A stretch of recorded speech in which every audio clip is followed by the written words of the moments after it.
As sport has adopted a business focus, sponsorship and advertising has become very, very important. You can see that the rise of professional sport from, say, the 1970s onwards has really, really emphasised the need for increased sponsorship to ensure that sports can continue to pay their players and operate their organisations. Many of our high-level athletes require sponsorship. For example, our Olympic athletes require sponsorship from corporations to help them to be able to continue to train at their best. There's also been some controversial sponsorship, including alcohol sponsorship and gambling sponsorship. You can see that these two types of sponsorship can lead to many negative social outcomes. For example, promoting gambling in the community can lead to problem gambling and people gambling too much and becoming addicted, and likewise alcohol. But of course, there are many advantages of sponsorship, and it includes greater recognition of individual athletes and sport, and also the large amount of money that is generated provides an economic boost at all levels. Athletes can compete at their professional level because of this economic boost, and of course, money can flow to grassroots levels, meaning the sponsorship might come in and it will flow down to junior development and help produce the superstars of the future. And you can see with this particular example, the AFL and its $74 million sponsorship deal equates to $18.5 million per year just with Toyota as their sponsor. So Toyota has their name associated with the AFL and they pay $18.5 million per year for that. And that money goes straight to the AFL's Good for Footy program, which is a junior development program. So they're trying to use that money to develop the superstars of the future. And of course, that leads to creating eventually maintaining the game, but also a superior product on the field for spectators to enjoy. You can see that there are many disadvantages of sponsorship. Clearly, we're seeing male sports and athletes dominate, and that can lead to inequities for female athletes. And we're seeing higher profile sports dominate. So NRL and AFL receiving huge sponsorships from various corporations, but lesser popular sports are finding it really hard to find sponsors. And so they can miss out. And of course, when a sponsor pays a large amount of money to have its brand associated with the sport, it means that they can gain some control over the sport, and that can alter traditions of the sport. For example, changing the timing of the grand final from afternoon to the evening. Of course, sports and equipment are required to show the sponsors' logos, and this can sometimes get in the way of traditional colours and logos. And of course, as mentioned, inappropriate sponsorships like alcohol and gambling have led to some negative social outcomes.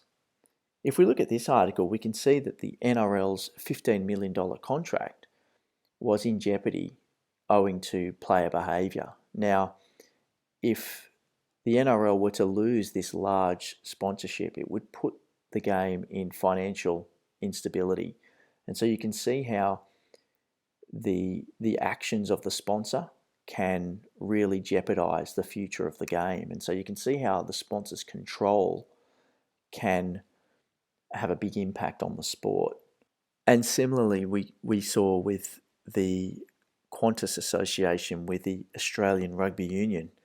During the Israel Folau situation in 2019, we saw Qantas CEO Joyce basically come out and say that if the Qantas name is tarnished by the actions of someone in the organisation, such as Israel Folau, it means that they will do whatever they can to try and fix that. And there were some claims that Joyce had threatened to pull the sponsorship away from the Australian Rugby Union, and a similar situation to the Rugby League. It would have left the Australian Rugby Union in financial disarray.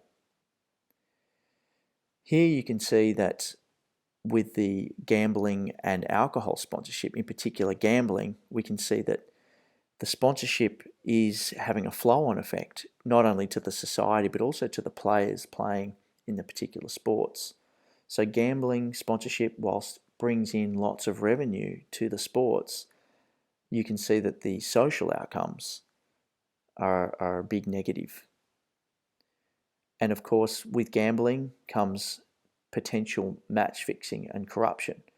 And so that can also lead to a problem. We have seen some cases, particularly in the NRL, where there have been some match fixing allegations and some players actually convicted of match fixing. And that has brought a lot of negativity to the sport, with many questioning the credibility of the sport at times. In previous years, we've had controversial sponsorships, such as tobacco sponsorship in the 80s and 90s. And tobacco sponsors or tobacco brands were associated with sport across the country until they were banned in the mid-90s. We could ask the same question about alcohol sponsorship. And we will see alcohol brands around various big sports in Australia. And one has to ask the question, what is the impact of this sponsorship on the sport itself, but also on the spectators watching, and also considering that many children are watching sport. And so cricket, rugby league, and AFL all have very, very extensive associations with alcohol companies.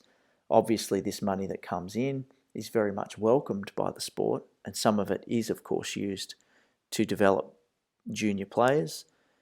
But think about all of the people watching the game and the association that they make with sport, the connection that they make between alcohol and sport. We have to consider whether that's a healthy relationship to be made. And likewise, we can say the same about gambling and sport. We're seeing more and more betting companies aligning themselves with sport. It's a really, really big business, and many, many millions of dollars are being injected into sport via these companies. And again, it comes back to what impact does it have on the sport itself, and of course on the spectators and fans watching. Are we promoting problem gambling via these associations with sport? Should they be banned, just like tobacco sponsorship was in the 90s?